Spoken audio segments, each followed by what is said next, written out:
Lorsque l'on est correspondant de presse, on est parfois amené à rencontrer soit des personnages politiques, ou bien des chanteurs, des artistes de cinéma, et puis des personnes ordinaires, ou du moins qui nous semblent ordinaires, mais qui ont déjà derrière elles un passé exceptionnel, mais encore plus rayonnant dans l'avenir.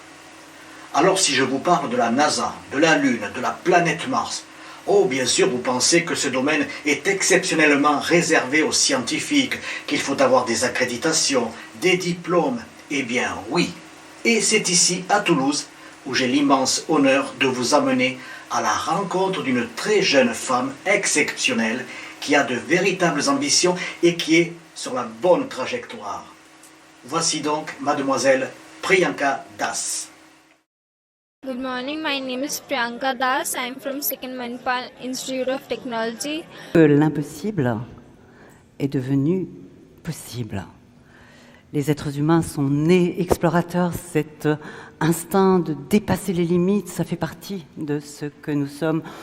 Nos rêves, notre imagination nous pousse constamment à dépasser les limites, à explorer l'inconnu. Petite fille, elle a rêvé d'un autre monde. Avec courage et ténacité, elle fait partie de cette race d'humains avec le dépassement de soi. Et pourquoi ? Pour aller plus loin, plus haut, pour elle-même, mais surtout pour la science et la soif de connaissance.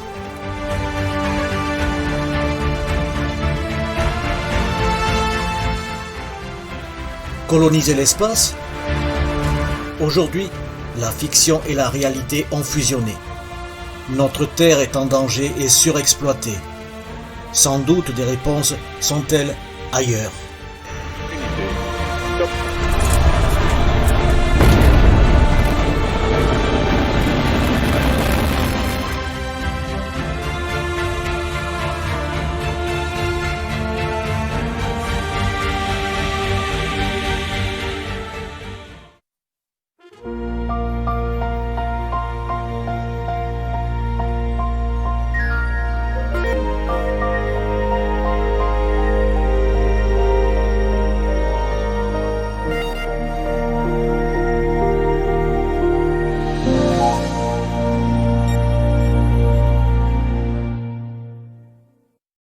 Mademoiselle Priyanka, bonjour. Bonjour. Alors vous êtes ingénieure, chercheur dans le domaine spatial, vous êtes artiste et créatrice également. Vous êtes d'origine indienne, province de l'Assam, si je ne me trompe pas. Oui. Voilà. Et vous quittez l'Inde à 21 ans après des études de physique mathématiques et direction Paris, la France, école polytechnique à quelle époque ? C'était en 2013. Oui, j'ai déménagé à Paris en septembre 2013, donc ça fait déjà 7 ans. Donc effectivement, j'étais étudiante en bachelor de physique en Inde, à Delhi, à l'université de Delhi, dans une école qui s'appelle St. Stephen's College. Ça faisait partie avant de Cambridge. Et donc c'est Polytechnique qui est venu à cette université pour recruter les étudiants au cycle ingénieur. Et j'avais postulé et j'ai eu la chance d'être prise. Alors quand on fait Polytechnique, on sait que c'est un niveau vraiment, c'est le summum de la recherche et du savoir, du moins en France. Pourquoi avez-vous choisi Polytechnique ? Déjà en Inde, vous connaissiez la notoriété peut-être de cette école ? En Inde, on ne connaît pas trop Polytechnique. Le public ne connaît pas trop. Par contre, dans le monde scientifique, c'est hyper connu. Surtout parce que la plupart des scientifiques en physique sont de Polytechnique. Comme il y a Biot, il y a Cauchy, le mathématicien, il y a Mandelbrot, il y a tellement de gens qui ont fait Polytechnique. Quand vous étiez petite, quel était votre rêve ? Dès l'enfance, j'étais vraiment très très passionnée par le spatial. Mais également par tout ce qui était l'art, la création artistique et aussi les sciences. Et donc, dès l'enfance, j'avais ce rêve de un jour pouvoir mélanger les trois domaines ensemble, l'art, les sciences et l'espace. Peut-être que vous êtes issu d'une famille scientifique ou artiste. Oui, ma mère, elle est médecin et mon père, il a fait ses études en ingénierie. Donc, je comprends maintenant un petit peu la chose. Parfait, voilà. Alors, vous êtes donc à Toulouse Sup Aéro depuis 3 ans pour présenter une thèse. Vous collaborez aussi avec le groupe Safran Technologies. Quand j'avais à peu près 23 ans, j'ai eu l'opportunité d'aller à Pasadena, au centre de recherche de la NASA, au JPL, Jet Propulsion Laboratory, pour un challenge de la NASA qui s'appelait Caltech Space Challenge. C'était un tout petit échange, un petit projet de recherche. Mais j'étais une des plus jeunes et je me suis rendu compte que j'étais pas assez expérimentée en recherche. Et c'était à ce moment-là que je me suis dit que oui, il faut faire une thèse éventuellement. Et après, j'ai terminé mes études à Sup Aéro. J'ai eu la chance d'être sélectionnée par Safran dans le cadre d'un contrat CIFRE, donc un contrat industriel pour faire une thèse avec Sup Aéro. Et donc, là, je suis en dernière année de thèse, je suis en train de rédiger en ce moment. D'accord. Donc vous étiez à Pasadena, c'est en Californie, c'est bien cela, hein? Voilà. La recherche, c'est votre fil conducteur. Vous êtes en partenariat avec le ESA, l'ESA, l'Agence spatiale européenne, c'est bien ça? Et l'axe de recherche, c'est ILEWG. Qu'est-ce que c'est ça? Donc, ILEWG, International Lunar Exploration Working Group, c'est une organisation qui a été créée par la NASA et l'ESA et quelques autres agences spatiales avec le but de vraiment explorer comment seront les futures sociétés lunaires. L'humanité a tendance d'explorer le monde. Alors vous, la particularité, c'est que vous êtes femme et que vous intégrez ce rêve. C'est ça qui est beau. En fait, j'aime pas trop la terminologie l'homme. Il faut dire l'humanité. L'humanité, d'accord. Et effectivement, c'est pour ça que je travaille beaucoup avec une organisation qui s'appelle SGAC, Space Generation Advisory Council. C'est une organisation qui représente les jeunes professionnels du spatial et les étudiants auprès de l'ONU et d'autres agences spatiales. Et avec cette organisation, j'organise un événement pour les femmes de l'aérospatiale. C'est un événement qui aura lieu en septembre 2020. 2020. Donc, oui. Et le but de cet événement, c'est de parler un peu, présenter au public quel est l'intérêt d'augmenter la diversité d'abord dans le domaine du spatial. En quoi on n'est pas encore là, on pense que oui, aujourd'hui on a plein d'opportunités pour les femmes, il y a des bourses, il y a tellement d'initiatives qui sont là pour inciter les jeunes femmes pour entrer le domaine spatial. Par contre, ce qu'on cherche à présenter, c'est pas tellement comment inciter les jeunes femmes pour entrer ce domaine, mais plutôt, une fois elles sont rentrées, comment les entreprises peuvent les garder. Est-ce qu'on peut dire que la femme est l'avenir de l'homme? C'était toujours comme ça, non? Hawaï, vous connaissez les îles Hawaï. Vous avez déjà effectué 2 missions sur le plus grand volcan du monde avec d'autres partenaires scientifiques, Brésil, Amérique, Europe, dans un habitat très spécial, coupé du monde, dans des conditions lunaires et peut-être martiennes. Racontez-nous. Donc, je travaille avec l'Agence spatiale européenne, avec une équipe de l'ESA, sur le projet EuroMoon Mars. C'est un projet sous le groupe ILUEC dont j'ai déjà parlé. Ce projet, c'est pour faire des missions analogues, les missions de simulation, sur des terrains qui ressemblent à des terrains extraterrestres en fait. Le volcan de Hawaï, par exemple, c'est un très bon analogue pour la surface de la Lune. Et là-bas, il y a un centre qui s'appelle HI-SEAS, Hawaii Space Exploration and Analog Simulation. Donc HI-SEAS, c'est une base qui a été créée où les astronautes peuvent être confinés pendant un moment. Qui a créé cette base? Cette base a été créée par une organisation qui s'appelle IMA. Donc HI-SEAS a été créée par IMA, International Moon Base Alliance. Et c'est très intéressant. Le patron de IMA s'appelle Hank Rogers. Et on l'appelle aussi par un autre nom, le père des jeux RPG, Role Play Games. Donc c'est un autre, c'est un profil que je cherche à devenir aussi, le profil d'artiste scientifique qui travaille dans le spatial. En principe, je pense, vous repartez en mission pour 3 semaines au mois de décembre prochain, là-bas sur Hawaï. C'est l'idée aussi de refaire une mission parce que la dernière fois j'ai fait la mission avec EMIS, c'était pour la 3e mission d'EMIS. Et normalement j'organise cette fois la 6e mission qui aura lieu en décembre.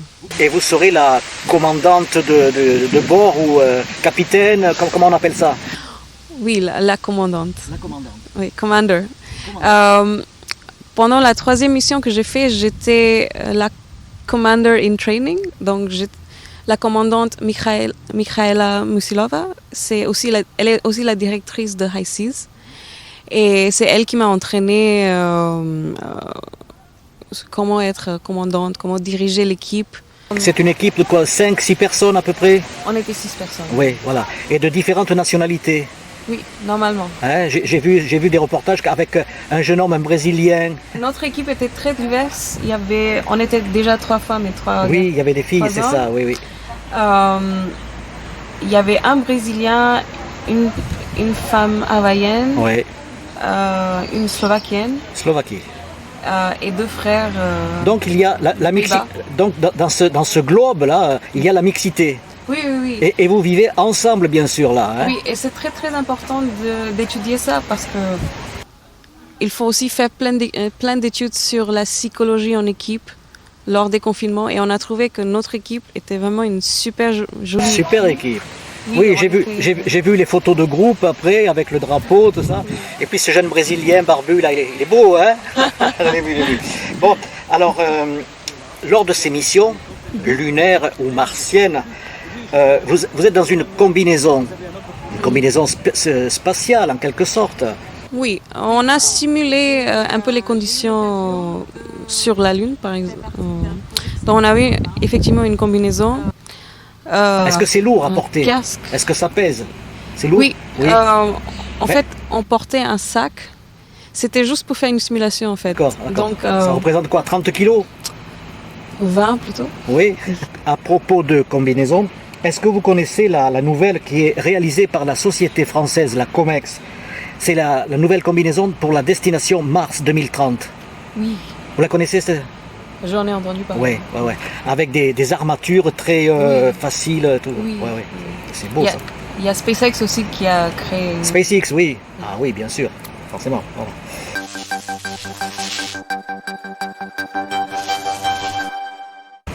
Je vais vous parler maintenant de certaines personnes que vous connaissez certainement. Claudie Aigneret, Thomas Pesquet, Romain Charles. Vous voyez qui je veux dire? Tout à fait. Oui. Claudie, vous l'avez déjà rencontrée? Oui, j'ai eu plusieurs opportunités de rencontrer. Elle est vraiment magnifique. Un de mes role models. Je l'ai rencontrée la première fois quand j'étais étudiante à Polytechnique.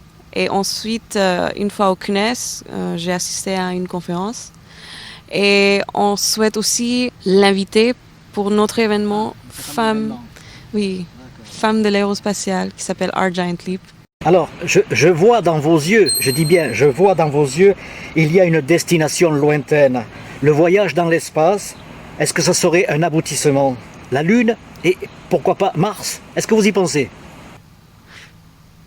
Moi, je suis quelqu'un qui a déménagé de l'Inde pour venir en France. Et un jour, j'aimerais bien aller à la Lune et en Mars, oui, pourquoi pas. Et plus loin. Je ne sais pas si ce sera possible pendant ma vie. Parce que créer des missions avec des êtres humains, c'est vraiment compliqué. Il faut être vraiment sûr que tout se passe bien. Il faut créer vraiment l'environnement adapté pour les humains et c'est ça qui est compliqué en fait.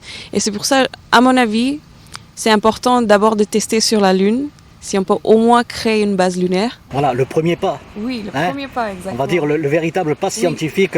Il y a aussi des personnes qui croient qu'il faut mettre tout cet argent directement pour aller sur Mars. Par contre, La Lune, l'avantage, c'est que c'est juste à côté. Ouais. S'il y a quelque chose qui... On peut revenir sur Terre en l'espace de 3 jours, hein, c'est ça. Oui. Hein, voilà. Alors que Mars, il faut attendre Un an de voyage. 1 an de voyage, mais on ne peut pas juste venir n'importe quand. Il y a les fenêtres oui, de tir. Il faut attendre les fenêtres. Oui. Alors, justement, on parle de l'espace là. Avec le Starship lunaire de SpaceX, on peut désormais ouvrir la voie d'une nouvelle conquête. L'actualité récente vient de montrer leur capacité. Est-ce que vous pouvez me dire quelques mots sur le module Crew Dragon? Oui, donc jusqu'à maintenant, après la navette spatiale a été décommissionnée par la NASA. Il y a 10 ans. Oui. Les États-Unis, ils dépendaient un peu sur les Russes. Et donc, ils ont... À mon avis, c'est magnifique ce qu'ils ont fait. Et maintenant, il faut que l'ESA aussi commence. Mais ça y est, mais il y a le début, puisque l'équipage des 2 astronautes américains sont sur l'ISS, là, grâce à SpaceX. Oui. Ça, c'est magique, ça. Mm-hmm. Et ça montre aussi la puissance de la privatisation de l'espace, en fait. Est-ce que vous vous voyez à bord de la capsule prochainement, dans 4 ans, SpaceX avec 4 astronautes, là? Est-ce que vous vous y voyez? Ah, c'est un rêve. Parce qu'attention, on va vous suivre, hein. On va vous suivre, voilà. En 1985, seulement 10% de femmes postulaient pour des missions spatiales. Et là, aujourd'hui, en 2020, il n'y a toujours pas autant de demandes. Pourquoi cette stagnation? Ça commence en fait, il faut regarder les racines, il faut regarder à l'école comment on traite les jeunes filles. Il faut les pousser à oser à faire ce rêve en fait. Si vous les dites dès l'enfance que non, t'es une fille, il faut être docile, il faut pas conditionner les filles à penser qu'elles sont pas aussi fortes que les garçons, que travailler dans le spatial c'est très physique, il faut être... Est-ce que vos parents vous ont conditionné aussi pour... Non, pas du tout. Et je pense que je suis très reconnaissante à mes parents de m'avoir donné beaucoup de liberté dans ma vie, poursuivre mes rêves d'être artiste, scientifique, même aller voyager partout dans le monde, j'ai eu aucun souci. Et je pense que c'est très important que les parents laissent un peu de liberté. Bien sûr, il faut aussi... le monde d'aujourd'hui n'est toujours pas très adapté pour les filles qui veulent juste partir comme ça toutes seules. Pourquoi avoir quitté l'Inde alors que chez vous aussi il y a un grand développement dans le spatial? Oui, pour moi c'était vraiment la curiosité de découvrir une nouvelle culture. Parce que moi j'ai grandi, je suis née dans les Himalayas, au nord de l'Inde. Je suis d'origine d'Assam, qui se trouve au nord-est. Le pays du thé, le thé de l'Assam. Exactement. Et j'ai grandi à Delhi, c'est le capitale. J'ai toujours eu ce côté un peu multiculturel. Donc j'avais toujours cette curiosité d'aller... Voilà, vous êtes une curieuse, c'est ça? Exactement. Voilà. Qu'est-ce que peut apporter la communauté scientifique indienne au monde ou à la recherche? Ah, il y a tellement de choses. On a eu... il y a tellement de scientifiques qui partent de l'Inde pour faire leurs études aux États-Unis ou en Europe.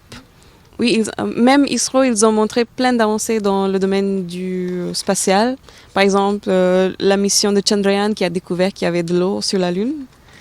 C'est extraordinaire. Qu'est-ce que vous nous dites? Il y a de l'eau sur la Lune? Oui. Oui, donc il y a de l'eau sur la Lune, sur le pôle sud et le pôle nord. Il y a 2 pôles, donc. Oui. Et donc la mission Chandrayaan, ils ont trouvé qu'il y avait de l'eau. Et c'est très très intéressant pour nous, pour créer des futures bases lunaires, parce que comme ça on peut exploiter de l'eau qui se trouve déjà. Parce que l'eau c'est la vie. Et l'eau c'est la vie, oui.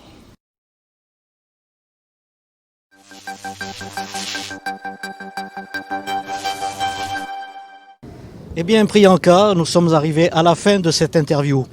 C'est un ravissement, que dirais-je, c'est même un honneur de vous avoir ici, parce que je sais qu'un jour vous serez peut-être à des milliers de kilomètres de chez nous.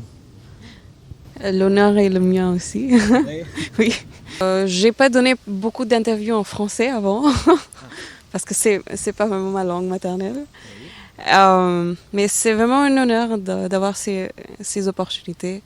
Et j'en profite un peu pour parler du fait qu'il faut donner plus de chance aux femmes, les donner une voix pour exprimer, pour montrer au monde que non, on n'est pas... que les femmes ne sont pas juste là pour soutenir les hommes, mais on a nos propres rêves aussi. Et qu'on peut également être aussi fort, si pas plus, que les hommes, même dans le domaine spatial. Écoutez, vous êtes une preuve vivante, non seulement pour cela, mais parce que vous êtes d'un continent que l'on a souvent décrié, l'Inde, surpopulation, misérabilisme et tout le reste.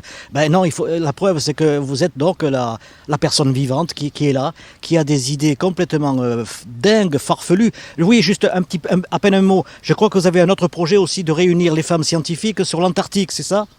Oui, donc j'ai eu l'occasion de faire partie d'un projet qui s'appelle Homeward Bound. Pour la 5e mission qui réunit... En gros, l'idée, c'est de réunir 1000 femmes scientifiques du monde pour créer une sorte de communauté. 1000, vous avez entendu ? Une communauté de femmes scientifiques qui ont un rêve de pousser plus loin ce rêve. Oui. De... Encore plus loin que rêver, c'est ça. Oui, oui. C'est absolument phénoménal. Oui, donc notre but, c'est de réunir ces femmes qui ont intérêt d'un jour s'intégrer dans le gouvernement, dans des positions de management qui peuvent avoir un impact en fait sur la société. Ça, c'est quand même un peu loin, c'est un projet. En tout cas, n'oubliez pas de m'inviter. Je prends un duvet, d'accord ? Oui, et donc en fait, c'est un programme de leadership, de développement de leadership, qui termine avec un voyage en Antarctique chaque année. Cette année, c'est un peu compliqué, mais je vais sûrement partir l'année prochaine. L'année prochaine ? Vous pouvez m'amener ?